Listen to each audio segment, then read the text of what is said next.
Hello out there, all you freaky people, and welcome back to Uncensored Horror on a rather auspicious, possibly controversial show.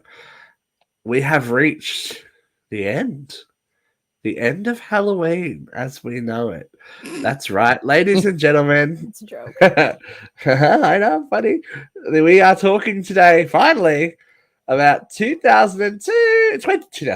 Wow. 2022's Halloween Ends. Now, ooh la la. This movie is all I'm going to say to start off with. If you have not yet seen Halloween Ends, there will be some kind of spoilerage, so please make sure if you don't want to be shocked and saddened and all that kind of stuff, turn away now and come back to us.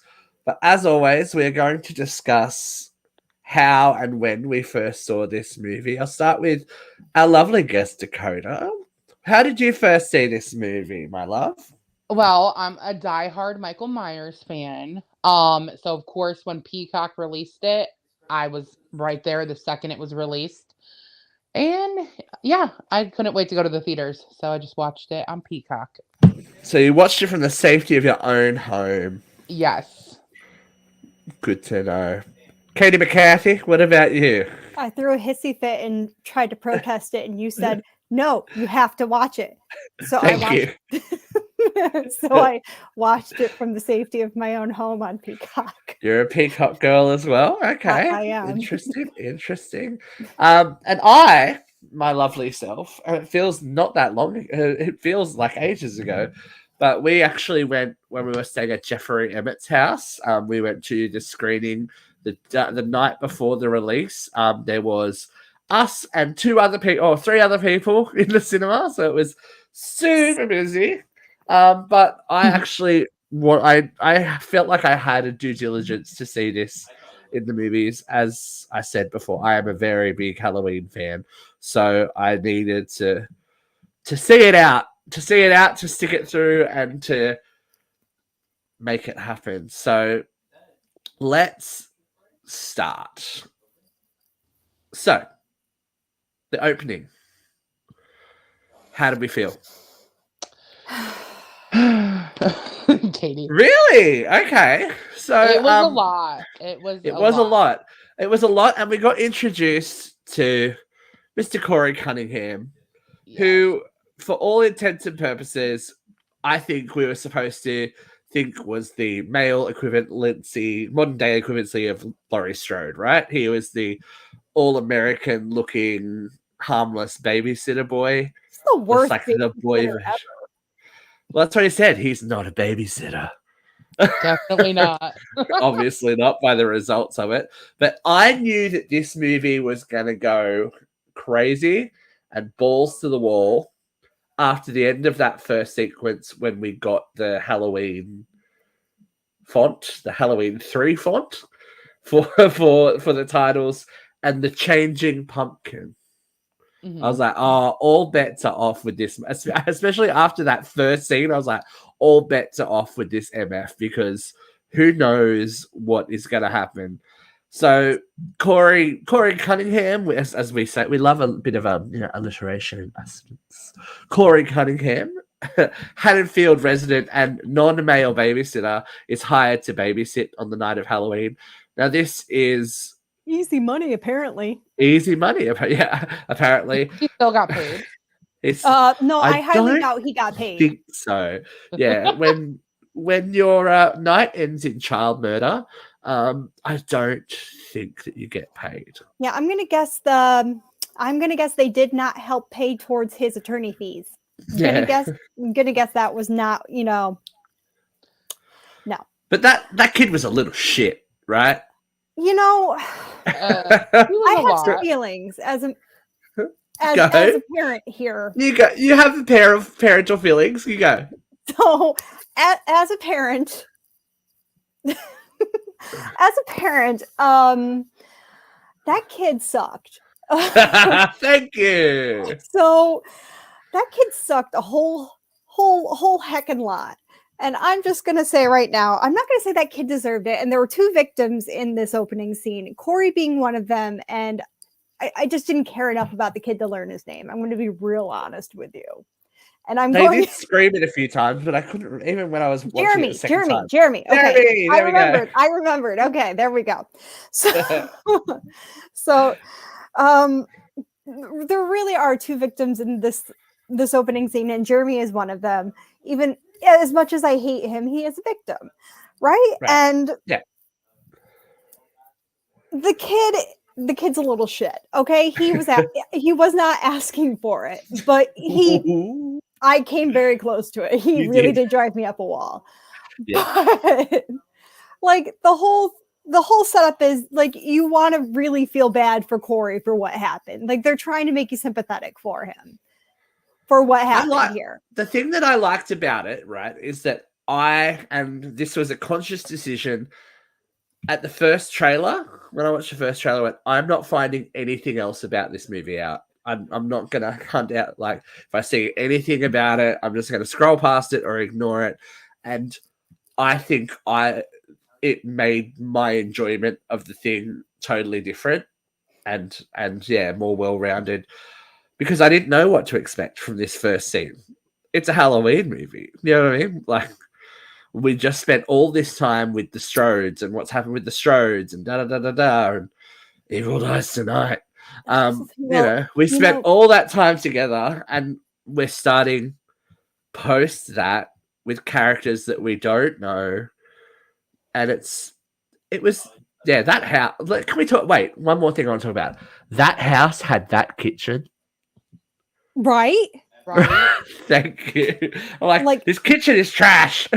Like that beautiful house with that amazing staircase, and you're going to put that kitchen in there? What is that staircase about? I would want an elevator, escalator operator, please. 2 more things here. Number 1, the movie they were watching is better than the movie that we watched. Oh, just throwing that one out there. And 2, Corey Cunningham is actually based off another horror movie character. Really? Any guesses? You go for it. Arnie Cunningham, Christine. Yeah, there was a big reference to a couple of horror movies. They said Christine was a big reference point for this movie. And it's, what happens in this is shocking. Let's put it that way. When you see a kid fall down, not even fall, like projectile down. I would say it's not a fall, it's a splat. And then he snaps back upwards and it's all crazy. And then, like, when the parents come in, you hear Corey saying, I'm going to kill you, Jeremy. And then 2 seconds later, Jeremy comes flying from the top level and Corey's standing there with a knife. It's like... It definitely made him look guilty. Yeah, it's like, oh, shit. That was my reaction. I think I literally said, I was sitting next to Jeremy and went, oh, shit. and then we go, do. I'm like, oh, okay, cool. I showed all bets are off. I showed Kyle this opening scene, and like I think he walked out after Jeremy hit the floor. He just went, "Oh fuck," and just left. It's like that's enough. Because we haven't seen this. We haven't seen this in these movies. There's always been the hint that Michael is dangerous to children, and the threat that something might happen to a child. But this is the first time that in this movie, we see a child get it hardcore. Well, isn't it kind of funny that you just made the comment that Michael is dangerous to children when Jeremy was just making the comment, well, he's not dangerous to me, he's dangerous to babysitters. Exactly, because we're changing the script. Yeah. We're flipping it up. We are flipping the script on what to expect in Haddonfield. And as I said, the pumpkins did it for me. I was like, this movie is going to go crazy. This movie is going to do things that we don't expect, because we went all through these different faces of Jack-o'-lantern, and the symbolism is just too much. It's just like they die away and a new one's born. They die away and a new one's born. They die away and a new one's born. And we get at the end a fresh, blank, uncarved pumpkin that we rip into as the story opens. Now, how believable do we think is this 4-year change in Laurie Strode.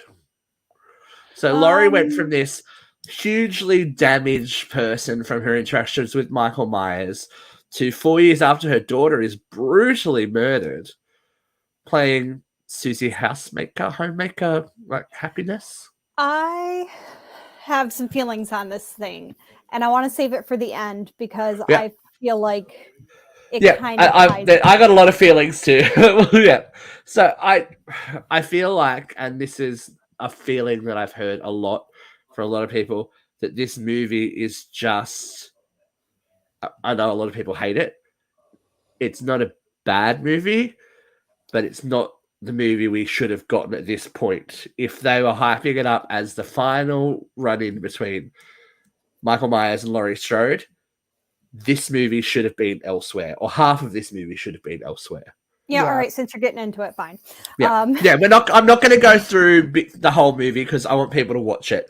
This is just going to be a general feelings kind of podcast. Okay, we're not going to get. Since you're getting into it, I think it's pretty unrealistic that we go from the first Halloween where we're getting this kind of horrific monster of Michael Myers, and I thought, if we're going to rank these movies, we're getting this monster of Michael Myers where it's like, when I think of the first movie of this trilogy, I'm thinking of the bathroom scene. I'm thinking of him dropping the teeth. And we're thinking of that, that documentary maker where she's just like shaking and she's just horrified watching like the teeth of that victim just drop. And she's just trying not to breathe so he doesn't know that she's in there, even though, he knows she's there. And then I'm thinking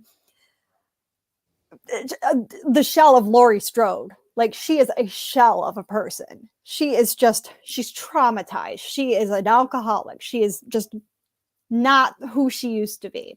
And then we have Evil Dies Tonight, Laurie Strode, where she's basically comatose the whole movie.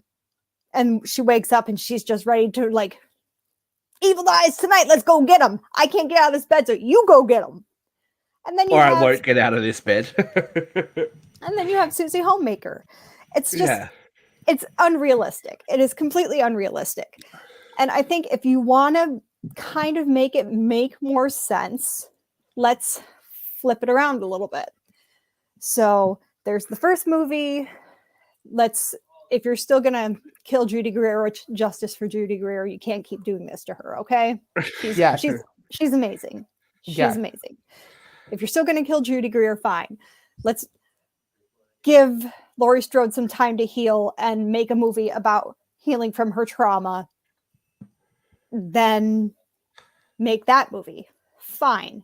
But you can't have her be this shell of a woman, then all of a sudden, I'm making pies and burning them for you because we're this happy family where nothing and ever talking happened. about getting her tits out. That was a weird flex, right? Right, and then I'm going to go see the cherry blossoms, right? Yeah, the cherry blossoms. Ugh. Like, Anyway. That's not Laurie Strode. And it makes sense. Like, who is that woman? Because it's not Laurie Strode. I have an argument that it is, but let's listen to Dakota. What did you? All right, let's talk generalities. Let's talk about the arc of Laurie Strode in this trilogy, just this trilogy. What do you think it's realistic that this is where she ended up? No, not at all. And I mean, obviously, like not to spoil it, like later in the movie, she reverts back to stuff. But I just feel like it's like an act. And you would think that after losing her daughter to the man that has traumatized her whole life, like that would set her even further back. So it wasn't realistic to me for her to just be like, oh, I got my hair done, flirting with that guy in the groceries, the cop or whatever. It's just like, it's not consistent, like, or realistic. I want to pick up on something you just said. And you said it was an act. I would have appreciated more if we saw that. If after she burnt the pie and Allison buggered off, that she fell apart and that she went, like, do you know what I mean? That Laurie is trying to project that she's okay and everything's fine and that time has moved on and that would make more sense to me. Yes, absolutely. That, that the veneer is there because David Gordon Green has spent all this time trying to tell a story that is bigger than Laurie Strode, Mm-hmm. taking away the whole brother sister thing and trying to make this, for want of a better word, more universal and therefore scarier, because Michael could be after anyone. But then why are we still focusing on Laurie Strode if it's 4 years later?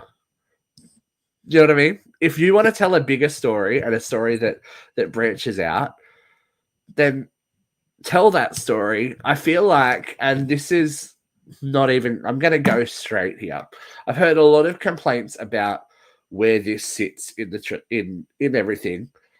And to me, and I heard this on a different podcast, this movie would make more sense if we didn't have the first two. If we didn't have 2018 and Halloween Kills, if this was a sequel to H20, Yeah. this would make sense to me. I would get it because she's been through that trauma. You could still have the granddaughter. And I feel like maybe the Corey situation, the Corey of it all, because he is the problem that people have. That the movie is not about Michael, it's about Corey. But I understand why it's about Corey. Because they're very much in the boat that Scream was in when they came back with their latest story. They want to honor the original cast. They want to, do all that kind of thing. But they also want to move on and have the ability to tell stories without Neve Campbell and David Arquette and Courtney Cox.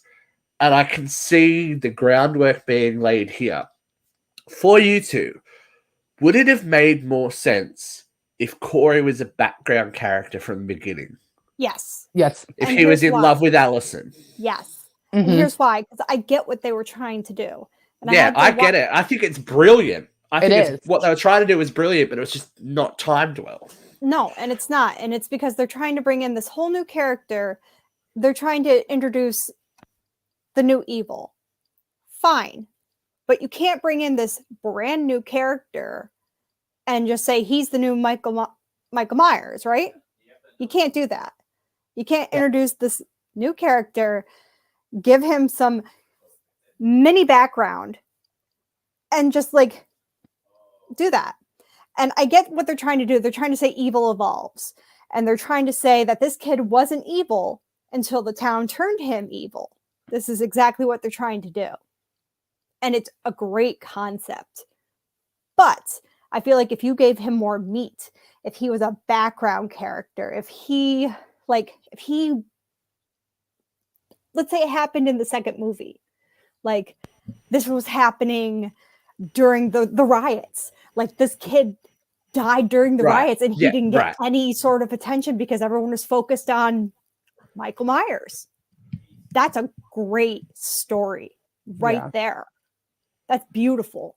I think if they had just, and they probably weren't thinking this far ahead, but even if he was just a random background, because a lot of this movie is lip service to the other ones as well.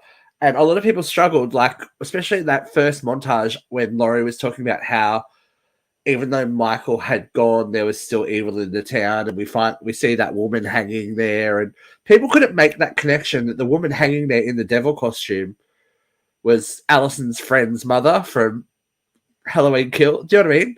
It had been all that would have taken was a split second shot. Right. But they're assuming that people are hanging on every word that they've done. For me, they brought in outside writers for this last installment, and I think it's better for it. I think that jokey horse shit that we had for the first two is gone. This is there's no laughs in this movie. This is not a setup. Let's do a punchline gag while Michael Myers is killing someone. This isn't a punchline movie like the other two. If I had to rank them, I'd still put the first one first. Maybe after a few more watches, I'd move 3 up to second place. I still hate it, but it's better than the second one. Yeah, the second one just completely fell flat. The second one still makes me want to smash things because it's so fucking terrible. I mean, it's bad. It's bad, bad, bad. It's like they had the idea and they pulled the idea too long when they should have done this earlier. You know what I mean? They should have, absolutely and could have. this would have been the evil infecting the town because the town, as Katie said, evil is taking a new shape. The whole intention of Halloween, the original movie, was that Michael Myers was one shape of evil. He didn't even have it like he was the shape. That's how he was listed. And that, And Halloween right. 2 never would have happened. Halloween 3 was a different movie. They were going with this idea that evil infects the world in different manifestations. Mm-hmm. So with that said, I think this is scary. if that came up in the middle of the night, I think this is scary. I get what they're trying to do. The Dakota, your face not at all. Like what with legend building another killer in this town. Because I can see what they could do in the future. Because now, Michael Myers is gone at the end of this movie. There ain't no comeback for Michael Myers. I don't really even feel like Michael Myers was in this movie, though. He kind of just faded away, and that is my biggest problem with it. Like, I really like the concept of the Corey story, but you're right. He could have been a background character with more character development in the first two movies instead of just trying to develop his character wholly in this movie. And then it's an amazing concept, but it kind of falls flat a little bit because you're taking Halloween, which is Michael Myers, and you're losing that main character to develop this new character. And it's just, it's not as cohesive as I would like it to be. Okay, so how about if this movie was the next movie? The first half of this movie was the next movie. Would that make sense? With Michael Myers gone and out of the picture, do you think they would have earned a complete reboot in the next one? But then, or did they have to sprinkle this in here, is what I'm saying. I think there has to be there. But then they're still trying to kiss the asses of all the Halloween lovers by, paying tribute to us by giving us like sweet little kiss, tributes to the original, like the scene from the original Halloween where Laurie's looking at Corey standing in the bushes. Oh, that works for me. That works for me because it was that was filmmaking. You know what I mean? Right, but that's what I'm saying. Like they're trying to say, like, we know this is going to piss people off, so let's give a throwback and make people happy. Like, that worked for me. No, that worked for me too. Her seeing what she, for want of a better word, for her living that, it's starting to live that again. That worked for me. That's a trigger for her. Like that's a throwback to trauma. The Halloween 5 of it all was a bit much as well. Michael living in the sewers. I was like, I'm like, did you not watch Halloween 5? This happened there too. He was underground. This is what pissed me off about that. Michael Myers is not gonna get beat up by some punk ass kid. Yes. And Michael Myers never shows fucking mercy for anybody, and he does not team up with people. He's not a team player. He's Michael Myers. And we had this. We had a very rant-filled conversation about it after the movie because they couldn't decide what they wanted to do. At the end of Halloween Kills, we are to believe, and Laurie is telling us, that Michael Myers is not human. That he is the manifestation of the fear and the anger and everything of the town. And as long as fear is alive, Michael will be alive. They tried. It's like they tried to pull a Halloween 6 without making it canon. They're like, oh no, is there something supernatural about it? But he's a dude. This is the thing. For everything that for all the lip service that they've said, we are fans of the genre, we are fans of this particular franchise, then you need to make a clear-cut decision so you're not making the mistakes of the sequels that you want to ignore, but you take their ideas and pretend that they're yours. You can't have him living in the sewers like Halloween 5. You can't have him be some kind of metaphysical manifestation of evil like in number 6. It's like, if you want to tell the story of Michael Myers and Laurie Strode, then you need to show us that he is a man, which is what they were trying to show. But for that juice up moment in the sewers after Corey helps him kill that guy. I like. What are you trying to tell me there? I also Are have a you petty trying to? complaint. Yeah, like, Not- are you trying to tell me that he is supernatural? Are you trying to tell me that like he's getting his mojo back? What is that? Because it's too out there. Not enough Kyle Richards to either. Yeah, Petty what was? I feel petty like she's on the complaint. cutting room. She's on the Petty cutting complaint. room floor there because they made so much about her coming back, and like this movie had some weird ass symbolism with hands and stuff. I mentioned this the night we saw it. Kyle has, and I think it might be they're maybe setting it up for the future. In this movie, Kyle has short nails that are black, and she does a lot of hand gestures and stuff, which Allison also does a lot. Like, it's a lot of focus on the hands and stuff like that. So I don't know if they're trying to say that, you know, Kyle will be the new Laurie, and like, I don't know, but it feels like she feels very shoehorned in. Yeah. And people really wanted to see her after the last one. The beautiful performance she gave in Halloween Kills, she deserved it. Mm-hmm. Yeah. Okay, so I think it's fair to say that we have to blame the writers and the creators for this, right? Because the kid that played Corey is pretty damn good. Like, as an actor, as a young actor, he was fine. I got the unraveling of Corey Cunningham was probably one of the better things that I've seen. I really actually liked the scene in the house where he was sleeping on the floor and Laurie was there but wasn't there. Well, but it's another spanner. Like, it's a psychological thriller now as well. It's like, okay. I even liked the scene where Laurie goes to talk to Kyle and talks to Jeremy's dad, and Jeremy's dad even says, I knew it was an accident from the start. I was even going to try to make nice with him and, you know, try to smooth things out. And when I looked into his eyes, it wasn't the same kid. Yeah. I thought that was great. I thought that was tell that story. See, tell that story.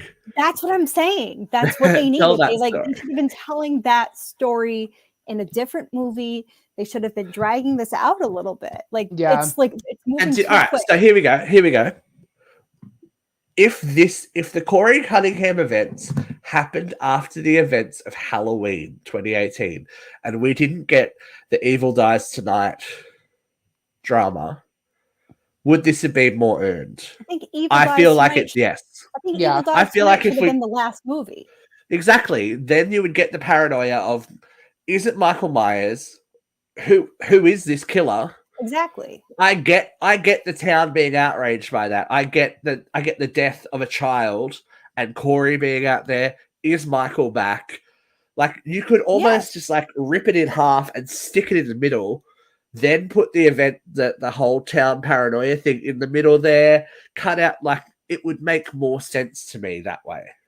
Yeah. Well, the Evil Dies Tonight thing is ripped out of the headlines, and you could even work that into this because, like you said, is it Michael Myers? Is it a new guy? Is it the town's paranoia? What is it? Evil Dies Tonight. That's a nice way to just kind of wrap it up and end it. Yeah, that would have worked. But the way you ended it here was kind of messy.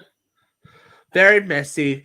And I understand why people are upset. The thing that this movie did for me was really make me dislike Allison. Oh God. Yeah. And she was not the same person she's been the last two films. This is not her. You turned her into a complete she lost bitch. all of her, she lost her parents, but no, you're right. Like, it just, she wasn't as, like, I feel like she was like more, I don't know how to explain. I almost want to say like cocky, but like, she seemed like she took charge more, but like, I didn't like it. Like, I don't know how to explain it. So you guys know what I mean? Like, I know she was having a rebellion, but I don't think that she needed to, because Allison from Halloween was a strong and confident girl to begin with. She wasn't Laurie Strode. That's the whole thing. When we look back at the original Halloween, Laurie was the innocent, every girl, dream babysitter that you wanted, and turned out that she was a badass because she protected the kids that she was looking after. Yeah. When you come to Allison, she's not Laurie. As much as they want her to be the new Jamie Lee Curtis, she's not. Mm-mm. And I get so she went all vigilante in Halloween Kills, and I get that because of what had happened. But I don't. And if she were a lot of it, if she was angry, we should have seen that more. Like with Laurie, if she's pretending, I want to see those moments when the mask slips away, and that tells me, as a viewer, that what we're seeing is her putting up a front. She just was a brat. Yeah, and I don't think like like her losing both of her parents. You would think that like it seemed like her not saying her life was normal, but like she was a nurse now, and it's just like you would think that like she like Laurie would have fallen off the fucking like path or wagon or like she would have like lost her shit, and it just didn't seem like realistic. As far as Laurie went left, Allison went right. It's like, after finding out your grandmother was right all these years, I'd be like, whatever you say goes, lady. Like, right, you're the badass. Right, and you'd think that would make her more vulnerable or something, like losing your not parents even more vulnerable, but like Laurie, more vigilant. Right, but she was easily manipulated by Corey, and I just feel like that's not a Strode thing. That's not a hashtag Strode strong thing where this was meant to be about female empowerment, da da da da. So you fall in love and lose completely. Right. That's like, I feel like that's not a Strode characteristic. Like that's like, and I think her and the Doug the cop, I think that was just like a weird fit. Like that like, didn't make sense. Why include that? Just make Doug a cop that doesn't like Corey. Yeah, like it didn't make sense for them to have had like a thing. Like it just it was weird. That's what I was saying. Like, oh, we're gonna go see the cherry blossoms. It's like, oh, I don't realize what's this nonsense. Like, what are you doing? Look, it's like Laurie Strode. Like, you're allowed to be like sexual. You're allowed to be like flirty, but that's still like it's a little weird for you. And then like, and what I really hated about that whole scene was the like, what's her name? The victim. I'd have to look it up, but I mean, I was happy to see that she survived. Which one? The black woman. The black woman. That got the I see that scene. That scene really worked for me. I didn't like. What'd you buy at the grocery store? I was like, "What? Where are we going here?" I was so confused that she like Sandra. Her name is Sandra. Yeah. Okay, so Sandra, thought she would have survived. Okay, so if you remember in Kills. was it the second one that she was Kills? in? Yep. Okay, so in the second movie, she had the husband with the what is it called? They got a slap. He had the sleep apnea machine. They had the drone. The drone. Thank you. I couldn't think of the drone. I could not think of the damn word. Okay, so they got attacked in their house, and she had her throat slashed, and we thought she was done for, but apparently she survived. So, which I liked. I liked that. I liked it. I like that she survived, but I don't like that you're shaming her because you're victim shaming Laurie Strode. She's a victim too. Yeah. This is the whole thing that it was, what's his name? Corey's mother. What is that? What is that character? I don't even want to get into. I don't know. I don't know She was insane. But what she said was true. Because your boogeyman disappeared, the town needed to find another one, and that other boogeyman was Corey. So yeah, but I can't see like Katie made a good point. Like Laurie is like the ultimate victim, I feel like, of Michael Myers, and like everybody is blaming her. But like I know what Corey did to Jeremy was an accident, but that is more so believable that people are making him a monster because of that. But Laurie didn't do anything wrong. She's been doing nothing but trying to stop Michael Myers forever. Well, what I mean is like Sandra's caretaker like shames Laurie for like having some happiness, for like, what are you smiling about? Like, Right. you are allowed, no matter what kind of trauma you've been through, no matter what someone else has been through, you're allowed to feel some joy. Like what Sandra went through, that's terrible. She absolutely suffered and is still suffering. But that doesn't mean that Laurie is not allowed to flirt with the wrinkly cop. And like, again, she's allowed to do that. It would have made more sense with the whole putting on a mask, putting on a presentation thing. That, you know, the outside happy-go-lucky Laurie tried to be Laurie Strode from the 60s falls away when she's away from the public because stuff like this happens. Right. No matter, even if she is the survivor, everything that happens around her is because of her. You know, it's like it's like the Sydney Prescott thing. You know, it's dangerous to be my friend. Like, you can't. To be around me is to be in danger. I just didn't like that. It's like, come on. I mean, it's realistic. But I think it's very much. It's realistic. Reality. I don't like it though. Yeah. It's like, let's talk about Corey's mom. Let's talk about Corey's mother. Okay. We need to talk about Corey's mom mother. Kissing you on the mouth. That's a little weird. Everyone that we were with went, oh, when that happened, because it was so weird and so left of field that it just came out. It's like, oh, wow. Okay. Like, there's a certain age that you stop doing that. And it wasn't I'm sorry kiss. It was like a weird, passionate, like. No, she's into her kid. Yeah, she loves her. She loves her child. She loves her kid. And I get, she loves him. I get the PTSD thing. Like, I had this talk with someone actually that we know about Michael touching Corey and the evil being transferred into him. I don't think that's what that was. I think it was just Corey's psychotic break. Oh yeah, for sure. That was Corey going, I've seen the evil that people think I am, so now my reality is, shattered. You think that's what it was? Because it really kind of looked like an evil transfer. Like, but it wasn't. If you watch it, it was him going back through his trauma as well. I think it was just Brain had met overload. Michael Myers, the two town boogeymen had come face to face with each other, and his tiny little mind just couldn't handle it anymore and snapped.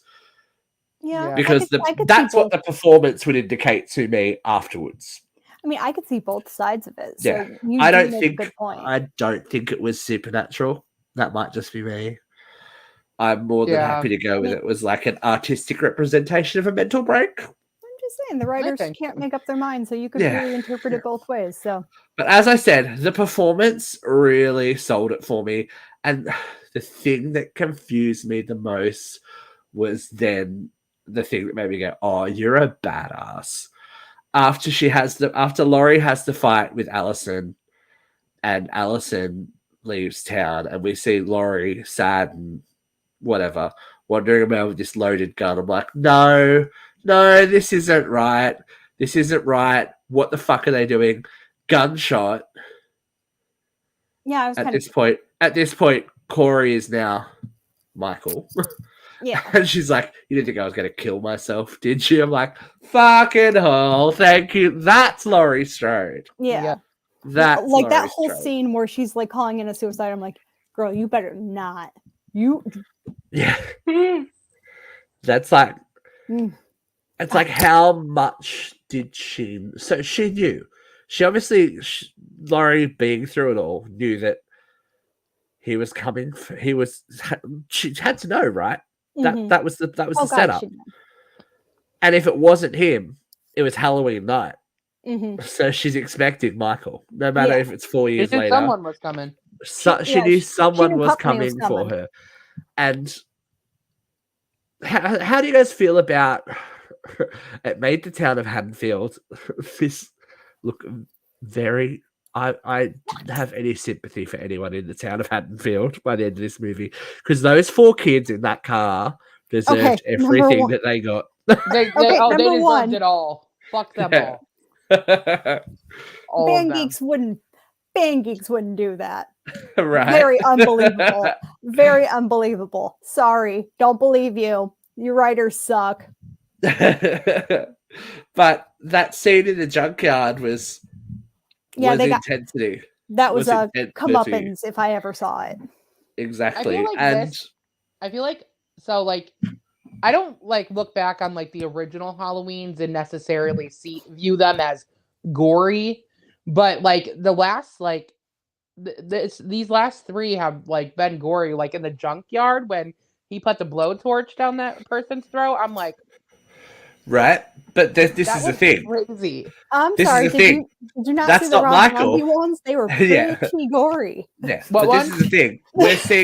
We're seeing the difference between Michael Myers and Corey Cunningham as Michael Myers. The cat just knocked over my light. I thought you were just doing some kind of like Rob Zombie power movement. And I'm holding it up now. Excuse it's okay. That's all right. We'll take you off screen. But as I said, we're seeing the difference there between Corey assuming the shape of Michael because he knew that that's how to.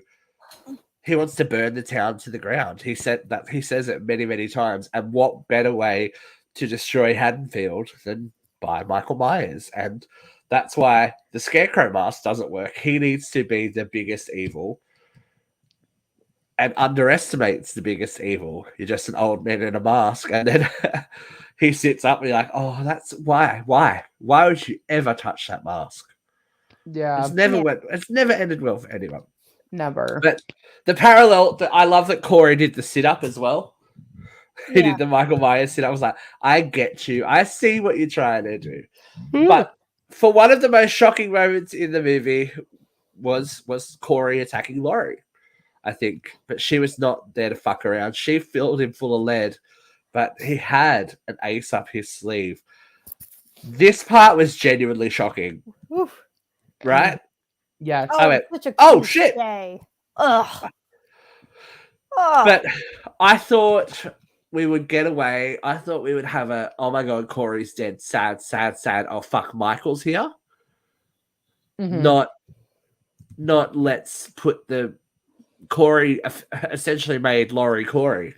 You know what I mean? Yeah. In Allison's eyes, anyway. In Allison's eyes, everything that Laurie had been through had led to her snapping and being the monster herself, which is kind of heavy-handed, but I get it. But Michael, let's talk about it. We got to talk about the final showdown. Oh wait, hold on. You're missing a real big chunk of this. You're like totally blowing over the DJ, who was one of the biggest assholes in the whole film. Right. I feel like this is the Haddonfield from Halloween 6, where everyone was a douchebag. Yeah. Everyone in that movie was a douchebag, right? I mean, this guy was blowing he was Alex Jones. Like, let's be real here.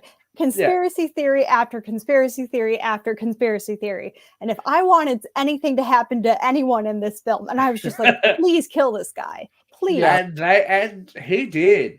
Oh, and he got the best death of the film. Like, it was so satisfying to watch him die. And is that a hate crime? Like, no, I don't think it is.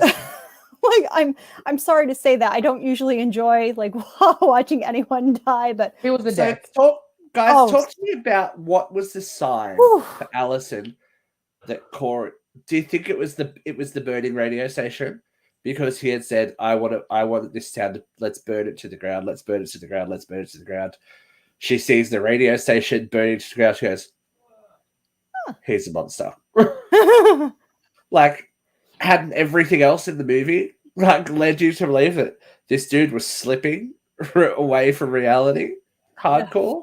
It was just shocking to see, like, she missed so many red flags. Like, so many. Dakota. That must have been some good D. What, Katie? That must have been some... How many red flags have you ignored in your relationship? So many. So many. It's a fucking carnival of the misfits. All right. Red flag. Should we talk about the showdown? We've all been there. Let's talk about the showdown, because after Laurie seemingly dispatches Corey, she doesn't even get a second to rest, really. No rest for the wicked. But this proves how ingrained her survival instinct is. She rests there for a second and she can hear, like she knows the sounds of her house that well that she knows that someone's in that house. And she's like, oh, it's him. It's him. It's got to be him. Even after all of that. And I would have liked to have seen her, like she did in H20, start to maybe see Michael everywhere or get a glimpse of Michael. We saw him watching her again, which really worked for me, and her not seeing it because she was so blinded by Corey. Right.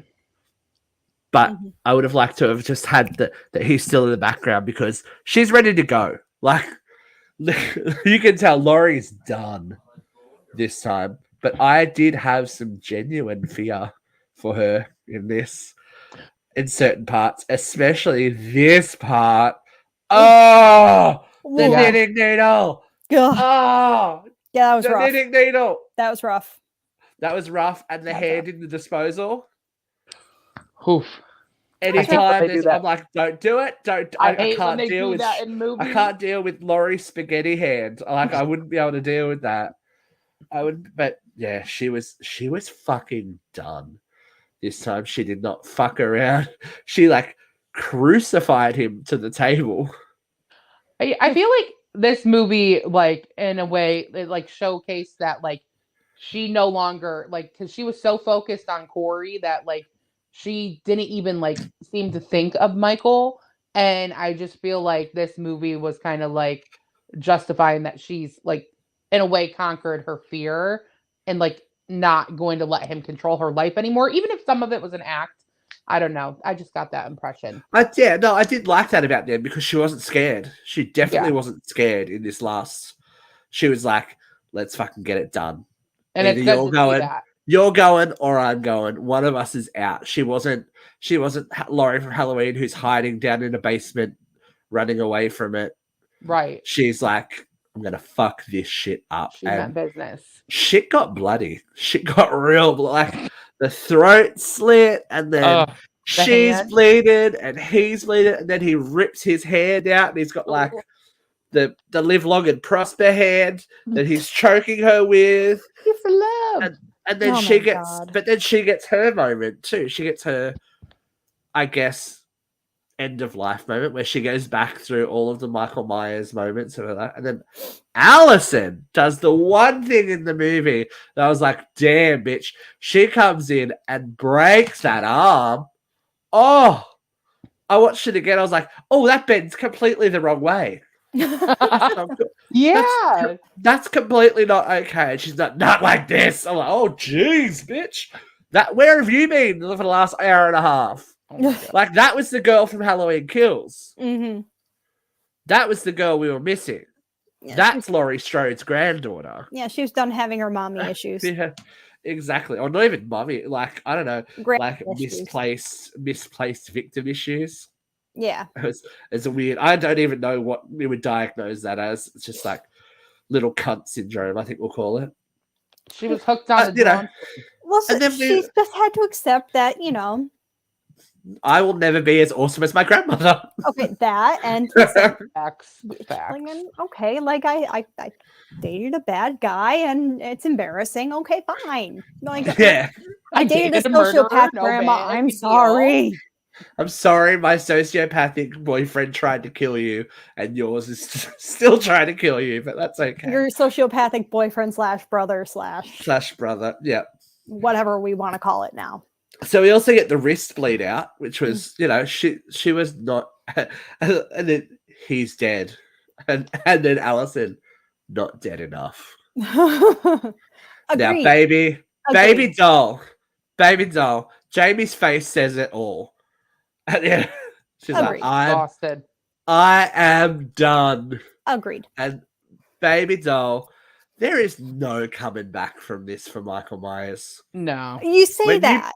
When the solids become liquid. Yeah, well, you know what? Unless shit gets supernatural. Again. This iteration of Michael Myers is done. Now I have to ask you, because there were test screenings and there were various endings to this movie. and the test screenings went down horrendously, which caused a reshoot for this ending. I have a feeling that she went in that chipper with him. Yeah. Oh, you think? Yeah. I kind of wish she did. No. Yeah, no, I kind of wish they would. No, I said it. I said it on this show, actually. I said they need to kill Laurie Strode. They need to kill her. They need to be done with Laurie Strode. Well, she's done. And She is. I Jamie don't Lee think... Curtis is done. Yeah, we'll Laurie see. Strode might not be done. Whichever version of Laurie Strode that is. But here's my question for you. Was it satisfying? No. In any way, shape, or form? No. No. Not this one. Not this ending? No. Did she need to die? Yes. Katie says yes. Dakota, do you think Laurie needed to die? No. I can't. I couldn't live with that. Yeah. My heart says no. My heart says no to Laurie dying, but I don't know. This movie, as it is not a satisfying ending for her. Listen, I love Laurie Strode. I am a ride or die for Laurie Strode. She is my final girl. Her and Sydney Prescott, those are my girls. Like, those are my girls. But they have done her so dirty in these films. There is no way they have not honored her at all. The only way they could have honored her is to give her a hero's death. That is the only way they could have honored her at all. But if she dies, doesn't that mean Michael wins? Yeah. And no, Michael can't win. She should have died killing him. Like, to ensure he died, she should have died with him. As a sacrifice. Yes. I don't like that. No, she should have. But see, this is the conversation. This is what I mean with Scream. How do you continue to have Sydney Prescott survive and survive and survive? They had to pivot. They had to pivot with Scream 5 to make it have some longevity so that in another 15 years, when Sydney's daughters are old enough to be, the objective affection of a ghost face, then it is earned. You know what? Sydney has protected them until they're adults. And if they kill Sydney off when she's that old, is that earned? Do you know what I mean? Yeah. Yeah, but they didn't even kill Dewey in a great way. That made me so mad. Bitter. Bitter. So they better give Gail a better death. The end, yeah, look, we'll talk about that next year. Well, earlier than we were supposed to. Scream 6 or Scream 2 or whatever we're calling it has been moved forward by 3 weeks, so that's good. It's finished shooting. They better give Gail a better death, is all I'm saying. I have a good feeling about that movie. I have a very good feeling about the movie, but let's talk about the feelings for this movie. Out of 5... Scarecrow masks. Dakota, what do you give Halloween Ends? A 2 out of 5.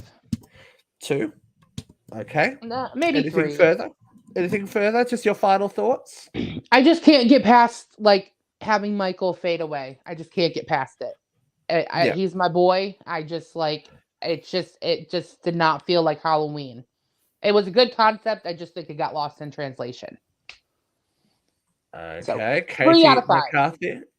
3. She's gone 3. Yeah. Okay, Katie McCarthy. I'm sorry, I'm watching this cat. It's gonna. Welcome to the Blair Witch podcast, starring Katie McCarthy. I am so scared. It's Josh's mom and Heather's mom and your mom and the cat's mom.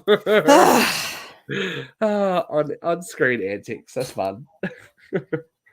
So. Out of Scarecrow masks, what do you give it? Out of 5? Appropriately enough, I'm wearing my Kitty Meowers shirt. I like it. Anyways, Loki, you did me dirty. Just like these people did Laurie Strode dirty. Anyways, So this is going to be Scream and Halloween. These are my films. This is what got me into horror. These are These are my love stories. Like, I am so passionate about horror because of Halloween and Scream. Like, these are my things, okay? And I have grown to appreciate these films, even the ones I really truly hate. I really think after a couple more watchings of this one that it's not as terrible as I think it is, even though I hate it still. I'm going to give it a 2.5 out of 5. I think it was misplaced. I think it could have been a better film had they put it in a different order. I think Corey could have been a much better character had they given him more development, more time to develop. I think a big problem with this genre in general, which is a genre I love so much, is that it's ambitious. And it's almost too ambitious, is that they get these great ideas and they just don't execute it properly. Mm-hmm. And this is exactly that case, is that they have this great idea, but they did not execute it the way they should have. And fuck you guys for doing Laurie Strode that dirty. I hate you. I hate you so much. And so help me God if you make another Halloween movie. Oh, well. Look. So we do have a video submission from one of our other co-hosts. Luke is going to give us his 2 cents. So here we go. So my Halloween Ends take is that it's not a bad film and I don't hate it. It's just an odd ending to a trilogy that was being set up as this big face-off. I think the ideas were clever. I just don't know if it was the right point in the story. I would have even preferred Halloween Ends be the middle film and then something like Kills be that finale that everyone was really looking for, where with the confrontation between Michael and Laurie. But for what it is, it's a good film. It's a solid film. I just don't know if it's a great Halloween film, and it's certainly not a film that Michael Myers fans are going to ever take lightly. And the comments on every single Halloween Ends post I see anywhere really stands to that testament that people didn't like it if they. So there you go. I think pretty much agreeing with everything we've said, which is a general consensus. Now, like it or not, we look at the box office for this. Oh, I'm On sure a it's spectacular. $33 million budget, it is currently sitting at $103.2 million. Wow. Well, There is obvious. Is there a future for Halloween? Probably. I mean, always. That's the thing. So about does that does it? Want. Yeah. Does this now put them in a? I think it puts them in a very interesting and possibly exciting place where we don't know who's behind the mask. It really gives the shape back its shape. And whose mask is it going to be? Because now Haddonfield doesn't have one boogeyman. Haddonfield has 2 boogeymen. And I can see a movie where we have a scarecrow killer and also a Michael Myers ghost, like a Michael Myers shape killer working at the same time, or working together, or working separately. Do you know what I mean? I feel like it opens up the story, but in a way that kind of makes it more modern, which I think is what they're trying to do, because this is the end of a 40-year cycle, 40-plus year cycle. You know what I mean? The whole argument with horror in this day and age is that people, especially young people, will not watch old movies. So they won't go back and watch Halloween 1960 because it's too old. They're missing out. They're missing out. But this gives a whole new generation a chance to find their boogeyman.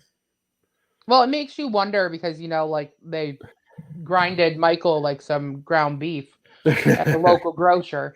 But, like it makes you wonder, look how long and how hard they tried to kill Michael, and it took throwing him in a freaking grinder to kill him. So it makes you wonder, is Corey going to come back and be the new thing? Because Michael did kill him, but how many times this is the thing, does it have to actually be them? Can can evil take the shape of anything it wants? Could it be a female killer? Could it be like? Ooh. Do you know what I Ooh. mean? This opens some doors, and one of the biggest fan theories I've seen floating around is that Halloween will go away for a while because Allison's pregnant. Okay, I Ooh. hate that. I hate it so much. Do we get a 5/10 year break, and it all begins again with Allison's child being a killer? Because is it born, or is it bred, or is it, is evil created? So help me No, God, or if she had genetic? two they kids. pull an Eli Roth and just like remake the film from the start, and it's just like basically the same film, but it's Allison. Oh well, I'm gonna smash my computer. I right think now. it would be This an made me so interesting story, angry. but not yet. I think if you give it a couple of years and Allison sees a child that is struggling, how does a parent deal with a child that could essentially be a monster because of everything that they've been through? And it's her fault, really, isn't it? She's kind of foregone the legacy of her grandmother Yeah. and created a monster of her own. This is her monster. Her monster is her child. So it's interesting. I don't know that we will hear anything soon, but I can't believe that mask is going to be empty for as long as Jason's mask has been empty, or as long as Freddy's glove has been empty. Well, I can't imagine that. Here's what I want to pose to you guys, and this is what I think is interesting. So you make an interesting point that we can't get this generation, because we're not of this generation. We can't get this generation to watch older movies like the original Halloween, and yet we've got movies like Terrifier that's popular. Generational taste, my friend. I think Can't that get behind that movie. And look at I am aging myself here, and I'm really not. I That swear to old. God, I'm not that old. I swear Exactly. to God, I'm not that old. But I need a little more meat to my movie besides meat being ground up. This is And the that's all point that that movie is. all right. This is the point I'm going to make. I think that the original audience of Halloween would think the same thing about the 80s, especially towards the end of the 90s slashers, until Scream. Oh, Scream was so Things come around in cycles, yeah? All that exploitation, gore porn, this is not the first time we've seen it. We went through it with Saw. They're doing it again now. There has to come a time when horror and the idea of personal horror, and as Laurie even says it, there are different kinds of evil. The outside evil that affects the tribe, and the evil inside us all. And that's what made Halloween work, is that it took evil from the outside world and placed it in a small town on one night, attacking something that is so universal.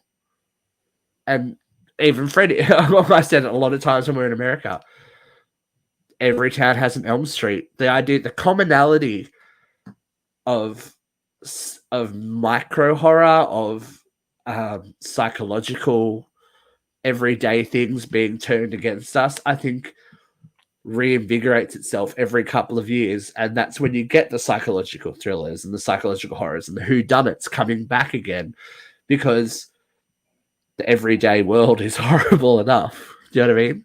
Mhm. So I don't think Terrifier 2 is indicative of what horror will be for the next 20 years. Everything goes in cycles. I mean, look, the clothes that we wore are now Halloween costumes, Katie. Like, things go in cycles. Well, I was going to say, it is kind of interesting because we are in a cycle that there's films like that versus films like Hereditary that are popular too at the same time. And Hereditary is a mix of both. Hereditary is psychological as all get out. It is supernatural as all get out, but it's also gory as all get out. That's true.